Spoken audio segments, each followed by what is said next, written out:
कहानी की दुनिया में आपका स्वागत है। हम आपके लिए लेके आए हैं एक नई कहानी, और ये कहानी एक एडवेंचरिस्टिक कहानी है जो कि एक लड़के के ऊपर है। अगर आप एडवेंचर में दिलचस्पी रखते हैं तो हमारी ये वीडियो ज़रूर देखिएगा। और इस स्टोरी का नाम है द एडवेंचर ऑफ एलेक्स, और ये हमारे चैनल की पहली बड़ी वीडियो है। तो वीडियो को प्लीज़ पूरा देखिएगा, साथ ही चैनल को लाइक एंड सब्सक्राइब भी कर दीजिएगा।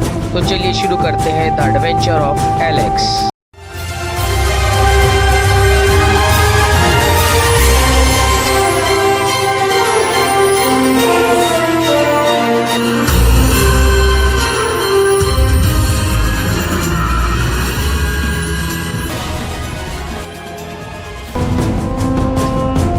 शाम के वक्त एक थका हारा हुआ बच्चा अपनी स्कूल बस से उतरता है।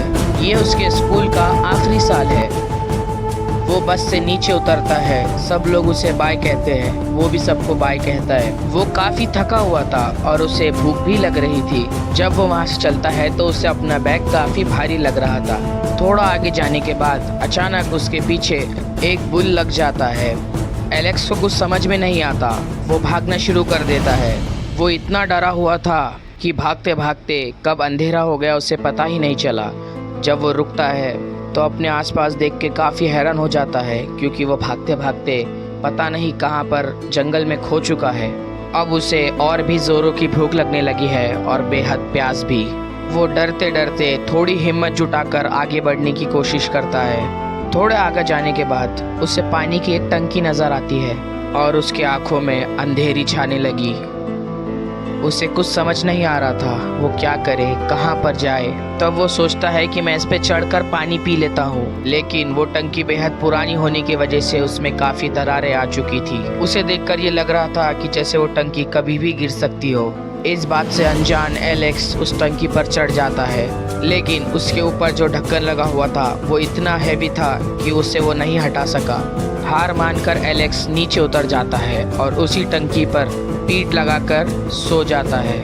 जैसे ही उसकी आँख खुलती है तो वो काफ़ी हैरान हो जाता है, क्योंकि उसकी आंखों के सामने सिर्फ रेगिस्तान ही नज़र आ रहा था। वो पहले से ही भूख और प्यास से बेहद परेशान था, लेकिन अब पता नहीं कैसे वो रेगिस्तान में आ चुका है। एलेक्स को लग रहा था कि उसका खेल अब ख़त्म हो चुका है, वो मर जाएगा, कि तभी उससे समुंदर की लहरों की आवाज़ आती है। जब वो उस आवाज़ का पीछा करता है तो अचानक उसे लगता है कि वो आवाज़ आगे से नहीं पीछे से आ रही है। तब वो पलटकर फिर से भागना शुरू करता है। पीछे भागते भागते उसे लग रहा था कि नहीं, आवाज़ तो यहाँ से नहीं कहीं और से आ रही है। अब उसे हर तरफ से वही लहरों की आवाज़ आना शुरू हो जाती है। और एलेक्स जैसे ही अपनी हिम्मत हार चुका था, तभी उसे दूर एक मास्क पहना हुआ आदमी नज़र आता है जिसने मास्क पहना हुआ था।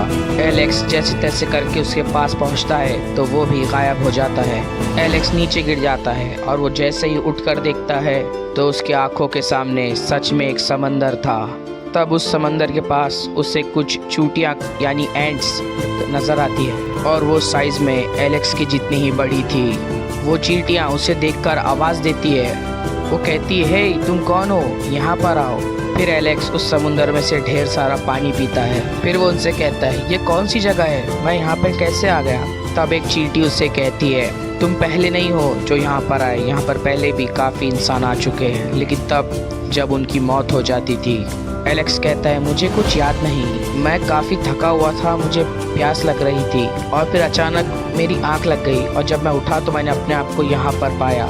तब वो चींटी कहती है, तुम्हारी मदद यहाँ पर कोई नहीं कर सकता, और ना ही हम ये बता सकते हैं कि तुम यहाँ से बाहर कैसे निकलोगे। तब एलेक्स पूछता है, तो मैं यहाँ पे आखिर करूँ क्या। तब उन चींटियों का सरदार सामने आता है और कहता है, सिर्फ एक ही शख्स है जो तुम्हें इस दुनिया के बारे में सही तरीके से समझा सकता है। एलेक्स पूछता है, अच्छा और वो कौन है। तब वो चींटियों का सरदार कहता है, वो है बाघ राजा यानी लॉयन किंग, और उसका कबीला इस समंदर के पार है।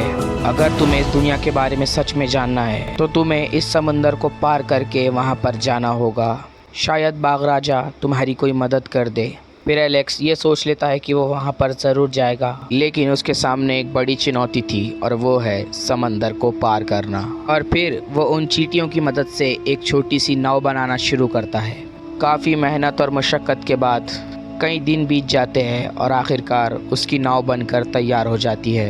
एलेक्स निकलने ही वाला होता है कि तभी चींटियों का सरदार आगे आता है और उसे एक छोटा सा बॉक्स देता है और कहता है इसके अंदर एक कवच है। जैसे ही तुम इस बटन को दबाओगे तो तुम्हारे ऊपर एक कवच आ जाएगा, क्योंकि इस समंदर में कई बार तूफान आता है। तब वो कवच तुम्हारी मदद करेगा और तुम्हें नाव पर रहने की मदद करेगा।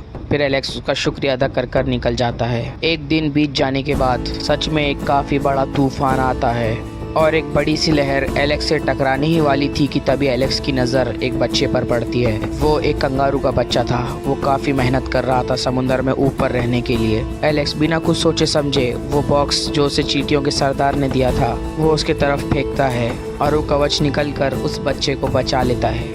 वो लहर एलेक्स की नाव से टकरा जाती है और एलेक्स बेहोश हो जाता है। जब एलेक्स को होश आता है तो अपने आप को एक वीरान टापू पर पाता है। उसकी बनाई हुई नाव भी पूरी तरह से टूट चुकी है और जिस कंगारू के बच्चे की जान एलेक्स ने बचाई थी वो भी उसी टापू पर था। शायद वो ही उसे वहाँ पर लेकर आया।